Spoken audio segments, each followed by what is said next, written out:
원달러 환율이 고공행진하며 무서운 상승세를 이어가고 있습니다. 원달러 환율 평균이 외환 위기 이후 최고 수준으로 치솟자 결국 외환 당국이 국민연금을 소방수로 동원했습니다. 자세한 내용 이윤수 서강대학교 경제학과 교수와 함께 짚어보겠습니다. 어서 오십시오. 네, 안녕하십니까? 네, 환율 이야기부터 먼저 해보겠습니다. 원달러 환율이 지금 일주일째 1,470원대를 기록하고 있는데요. 외환위기 이후 역대 최고 수준이라고 하는데 얼마나 심각한 겁니까? 예, 사실 지난달 11월부터 평균이 1,460.44원 수준으로 유지가 되고 있습니다. 네. 이게 일시적으로 오른 게 아니라 이 최고 수준의 환율이 계속되고 있다는 사실이 문제인데요. 한국은행 기준으로 11월 원달러 평균은 이제 1,640.44원이고 외환위기 직후인 1998년 3월에 월평균 환율 최고치가 1,488.87원 이후입니다. 그러니까 사실상 저희가 그 97년 말에 외환위기 때는 환율이 거의 2,000원 가까이 육박하던 시기가 있었는데 그때는 사실 변동성이 컸고 어느 정도 1,480원대 수준으로 내려왔다면 지금은 그 원화 환율이 계속 올라오고 있을 뿐만 아니라 그 1,470원대의 높은 환율이 평균적으로 고착화되고 있다는 측면에서 이 달러에 대해서 원화 약세가 지속적으로 이루어지고 있다는 측면에서 좀 심각하게 받아들여야 될 것으로 생각합니다. 네, 정부와 외환 당국도 이런 상황을 심각하게 보고 있는 것 같습니다. 휴일에 긴급 회의까지 열어가면서 대책 마련에 나섰는데요. 외환 당국이 한국은행과 국민연금 간의 외환 스와프 계약을 연장하기로 결정했다 이렇게 발표했습니다. 네. 이 외환 스와프가 뭔데 이걸로 환율을 맞겠다는 겁니까? 예, 스와프라는 거는 이제 서로 맞교환을 한다는 겁니다. 서로 바꾼다는 건데요. 사실 국민연금이 잘 아시다시피 해외 자산을 매입하려면 그 달러를 구입해야 됩니다. 예. 근데 이것을 시장에서 공급하게 되면은 가뜩이나 높은 환율이 더 올라갈 가능성이 있겠죠. 근데 이것을 한국은행, 그러니까 외환 보유고를 가지고 있는 한국은행과 이제 스왑을 한다 그러면 외환 당국이 가지고 있는 외환 보유액을 국민연금에게 빌려주고 그만큼의 원화 달러를 이제 외환 당국이 지급을 해준다면은 그럴 경우에는 시장에서 달러를 직접적으로 가지고 있지 않기 때문에 그 원화의 어떤 그 원달러 환율이 갑자기 오르는 일을 어느 정도 막아줄 수가 있습니다. 그리고 대신에 만기가 돌아오면은 미리 정해진 환율과 이자 그 스왑 포인트라고 부르는 건데요. 그만큼을 이제 국민연금이 달러로 다시 돌려주고 외환 당국은 그 원화로 돌려줌으로 인해서 처음에 바꾼 것을 이제 만기 시점에 되돌려주는 거죠. 그래서 결과적으로 말씀을 드린다면은 그 달러 조달을 시장에서 하는 게 아니라 그 외환 당국, 그러니까 시장 밖에서 조달함으로 인해서 환율을 안정시키는 장치라고 보시면 되겠습니다. 네. 그리고 또 이런 이야기도 나왔던데 전략적 환헤지가 뭐고 환율 안정에 이건 또 왜 도움이 되는 겁니까? 전략적 환헤지라는 것은 환율이 너무 올라갈 때 자동적으로 달러를 파는 장치입니다. 그러니까 미리 정해준 환율이 있고요. 예. 명확하게 명시가 되어 있지는 않습니다.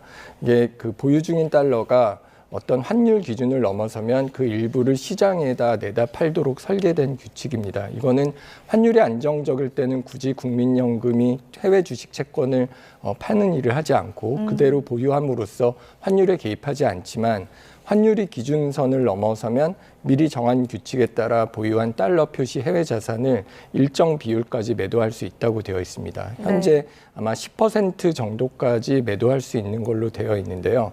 결과적으로 시장에 달러 공급이 늘어나기 때문에 환율 급등 압력이 완화되는 측면이 있습니다. 근데 문제가 되는 것은 이게 아마도 제 생각에는 갑자기 환율이 올라갔을 때 예. 어떤 일시적인 환율 변동을 안정시키기 위해서 들어온 장치라고 생각이 되는데요. 지금같이 환율이 계속 올라간다라고 생각되는 시점에 이것을 쓰는 게 정말 일시적으로는 대응이 될 수 있겠지만 환율이 계속 올라간다 그러면은 사실 국민연금 입장에서는 전략적 환헤지로 그 환율보다 어떤 면에서 더 비싸게 달러를 구입해야 되는 부작용이 나올 수도 있는 측면이 있거든요. 네. 이게 단기 거래가 아니라 기본적으로 굉장히 큰 규모로 장기간 거래를 하는 국민연금의 입장에서는 지금 말은 전략적 환헤지라고 하지만 이 방법을 쓰는 게 맞을지에 대해서는 좀 신중하게 검토를 해야 될 필요성이 있다고 생각합니다. 네. 이 외환 스와프와 그리고 환해지 시간을 버는 정책일 뿐이지 이게 문제를 아예 없애주는 정책은 아니라는 점 기억을 해야겠습니다. 자, 그렇다 보니 이제 경제 체력을 키우는 근본 대책이 필요하다는 것도 한번 짚어드리겠습니다.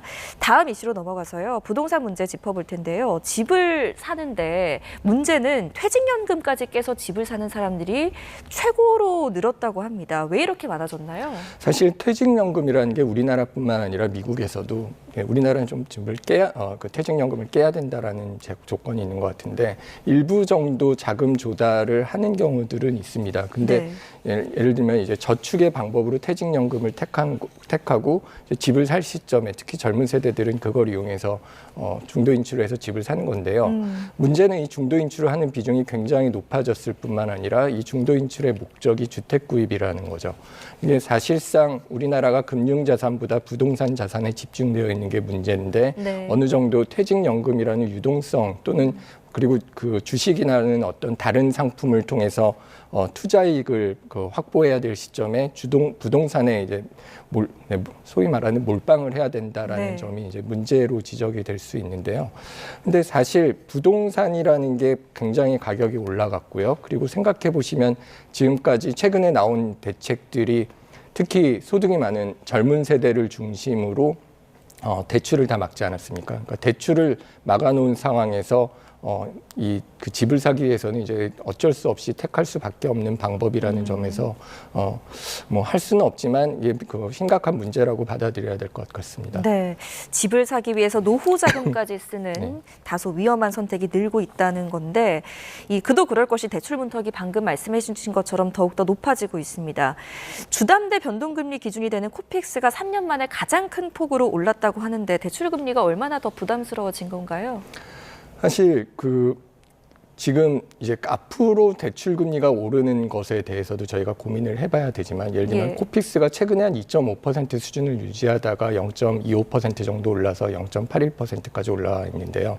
이건 사실 시장 금리, 특히 채권 금리가 최근에 올라오면서 이런 상황이 계속될 가능성이 있다라는 우려가 있고요. 그리고 당장 지금 신규 대출에 대해서 어떤 이렇게 높은 금리를 내는 것보다도 저희가 어떤 면에서 또 이제 고민을 해봐야 될 부분이 5년 변동 고정금리 상품이 사실 30년 고정금리지만 5년이 지나면은 변동금리로 바뀌게 됩니다. 우리나라 고정금리 상품의 문제점인데요. 5년 전, 그러니까 2020년 11월이죠. 그 당시에는 코픽스 금리가 0.9% 정도였을 겁니다.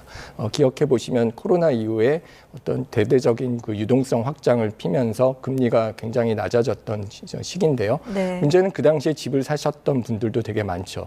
그분들 중에서 이제 고정금리를 택했다고 하더라도 이제는 변동금리에 이제 노출이 되시는 거고요. 그럴 경우에 당시에 코픽스가 0.9%였지만 이제는 2.8%이기 때문에 이게 어느 정도 뭐 이자율 변동 폭이 정해져 있는 것도 있지만 그럼에도 불구하고 이제 앞으로는 높은 금리를 내야 된다라는 측면에서 이제 예전에 대출을 많이 했던 사람들이 고금리에 노출된다라는 점도 또 시장의 좀 불안 요인으로 봐야 될 것 같습니다. 네, 대출은 더 비싸지고 집 사기는 더 어려워진 상황까지 짚어봤습니다. 자, 다음 이슈로 넘어가서요. 내일 쿠팡 개인정보 유출 사태와 관련해서 국회 청문회가 개최됩니다. 김범석 의장이 역시 불출석 의사 밝히면서 공분을 또 사고 있는데요. 이 책임자가 안 나온다 보니까 맹탕 청문회가 되는 거 아니냐 이런 우려의 목소리가 나오는데 어떻게 보십니까? 사실 이 지배 구조의 문제가 사실 쿠팡이 대부분의 수익은 우리나라에서 나오는 걸로 알려져 있습니다. 말로는 170여 개 국가에서 영업하는 글로벌 기업 최고 경영자라는 건 맞지만 사실 대부분의 수익이 우리나라에서 나오고 있고요. 우리나라에 본인이 올해 초에 굉장히 큰 수익을 얻었을 때 컨퍼런스 콜에서도 우리는 한국에서의 어떤 비즈니스 모델을 해외로 수출한다라는 말을 한 적이 있습니다.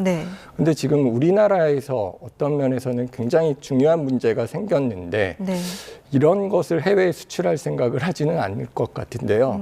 근데 문제를 더 생각을 해보면 이게 안 나와도 될 만큼 어떤 국회 청문회가 그렇게 위협이 되지 않는 시스템이 문제가 아니냐라는 점을 고민을 해봐야 될 것 같습니다. 사실 예. 미국에서 이런 문제가 생겼을 때 의회에 출입을 의회에 만약에 나오지 않는다 그러면 출석 자체 문제보다도 사실 출석하지 않았을 때 과징금이라든가 그 이에 생길 규제라든가 어떤 그 지배구조에 대한 영향을 미치는 효과들이 굉장히 기업의 경영에 어려움을 끼칠 수 있기 때문에, 그리고 그게 그 어떤 손해배상 제도에서도 어떤 재판에서도 굉장히 불이익을 줄 수 있습니다. 네. 그렇기 때문에 미국에서는 사실상 이런 일이 있었을 때 그 청문회에 나오지 않는다라는 것을 적어도 그 정말 책임 당사자는 나오는 게 맞다라고 생각을 하게 되는 게 맞는데요. 근데 우리 같은 경우는 책임 당사자가 없을 뿐만 아니라 책임 당사자가 안 나온다라고 얘기를 하는 건데, 이럴 경우에는 사실상 책임 당사자가 나온다면 그 사람들한테 어떤 식으로 할 것이다라는 것을 확실하게 받을 수가 있겠죠. 뭐 제도를 어떻게 바꿀 것이고, 뭐 과징금의 문제를 떠나서. 근데 뭐 책임자가 나오지 않더라도 국회에서는 이런 일이 있었을 때 이런 일이 다시 일어나지 않도록 사실 국민의 이익을 대변한다라는 측면에서 저희가 늘 지금 얘기하고 있는 게, 이게 과징금이 적어서 그렇다, 한국에서는 이런 일이 일어나서도 비용 얼마만 내면은 해결이 된다라는 어떤 안이한 생각을 기업이 가지고 있기 때문에 문제가 생기는 건데요. 사실 청문회 나와서 국회의원들이 뭐 소리를 치고 혼내는 거는 큰 의미가 없다라고 생각을 합니다. 예. 저 얼굴을 내밀고 뭐 대표가 사과를 하는 것도 중요하겠지만, 그보다는 근본적인 대책이 나오고 다시는 이렇게 뭐 국회를 무시하지 않을 수 있도록 굉장히 센 규제, 정부가 할 수 있는, 아니면 국회가 할 수 있는 어떤 굉장히 큰 규제를 어떤 부과할 수 있는 방법을 하지 않는다면은 이런 일이 일어나도 뭐 기업들은 계속 어떤 소비자의 권익은 무시하고 뭐 개인정보 이런 것들 뭐 법만 있지 사실 이런 문제들이 계속 반복될 우려가 있지 않을까라는 걱정이 됩니다. 네. 또 쿠팡이 이렇게 배짱 대응으로 일관하는 건 대통령실부터 국회 보좌진 출신까지 대거 대관 인력으로 채용했기 때문이라는 분석도 나오고 있습니다. 이 인력을 추산을 해보니까 2년 동안 25명에 달한다고 하는데, 이게 통상적인 수준입니까? 사실 뭐 대기업에서는 뭐 숫자를 보면은 그 정도의 규모를 유지를 할 수는 있겠지만, 쿠팡의 경우는 특이한 것이 2년 동안에 굉장히 집중해서 이것을 사람들을 채용을 했다라는 거고요. 뭐 대통령 비서실, 국회를 포함해서 권력이 핵심층에 가까운 사람들을 위주로 했다라는 점에서 어떤 뭐 언론이나 이런 어떤 실무진을 어떤 대관 업무에 활용하고 있는 대기업들하고는 좀 차별화되는 점인데요. 이런 것들도 사실 쿠팡이 어떤 실질적으로 보안에 관련된 비용은 굉장히 축소를 하면서 오히려 이런 로비를 한다라는 것이 어떤 면에서는 이런 로비를 하면은 국회에 안 나갈 수도 있어라고 생각을 하게 만든 것은 아닌지, 또는 어떤 로비를 통해서 비용을 아끼는 것이 실질적으로 보안 비용을 줄이는 것보다 낮게 했다라는 판단을 한 것은 아닌가라는 걱정이 되고요. 네. 이런 측면에서는 국회 로비를 하는 것과 상관없이 국회와 정부에서 이런 개인정보 문제가 나왔을 때 어떤 좀 더 엄밀하고 이제 좀 확실한 방법이 도입될 뿐만 아니라 기업의 비용을 높여서 어떤 과징금의 수준이 어느 정도 된다면 좀 더 기업이 보안 같은 문제에 더 신경을 쓰지 않을까라는 생각을 해봅니다. 네, 일단 뭐 대통령까지 나서서 징벌적 손해배상 언급하고 있는 상황이기 때문에 과징금 부분도 저희가 앞으로 좀 지켜보도록 하겠습니다. 여기까지 듣겠습니다. 지금까지 이윤수 서강대학교 경제학과 교수와 함께했습니다. 잘 들었습니다. 네, 감사합니다.